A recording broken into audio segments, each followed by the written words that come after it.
அவரோட ரொம்ப நேரம் அலைஞ்சு சுத்தினா நல்ல மாடா எடுத்தாரு அப்படி. சலுப்பாக சுத்தணுங்க.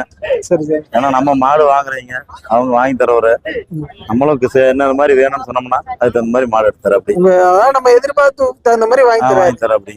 தெளிவா தான் வாங்கி தராரு. நரம்பு தர அதெல்லாம் நல்லா தெளிவா தான் வாங்கி தராரு. உங்களுக்கு எத்தனை வருஷம் அனுபவம் இருக்குதுல?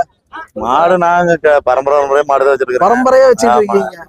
சரி, இவரு வாங்கி தரதுல எப்படி இருக்கீங்க? சாட்டிஸ்ஃபேக்ஷன் இருக்கா? நல்லா இருக்கு நல்லா இருக்கு நல்லா இருக்கு நல்லா இருக்கு. சரி சரி சரி, ஓகே. நான் கொண்டு போய் சிறப்பா வளர்த்துங்க.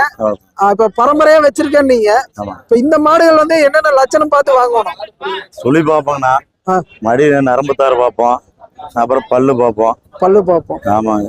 சரி, மற்றபடி மாடு நல்லா இருக்கு, அதனால அப்படி எடுத்துட்டேன். அவங்க கொடுத்த காசுக்கு ஒருத்ததான். கொடுத்த காசு குறைத்தாங்க. இது பால் அளவு எத்தனை சொல்லியிருந்தாங்க? 10 20 லிட்டர் சொல்லியிருந்தாங்க. 20 லிட்டர் ஹெச்எஃப் கிராஸுங்களா? 8 7 5 லிட்டர் வந்தா போதும் அப்படின்னு இருக்கோம். 5 லிட்டர் பட்ஜெட் வந்து கூட போதும். சரி.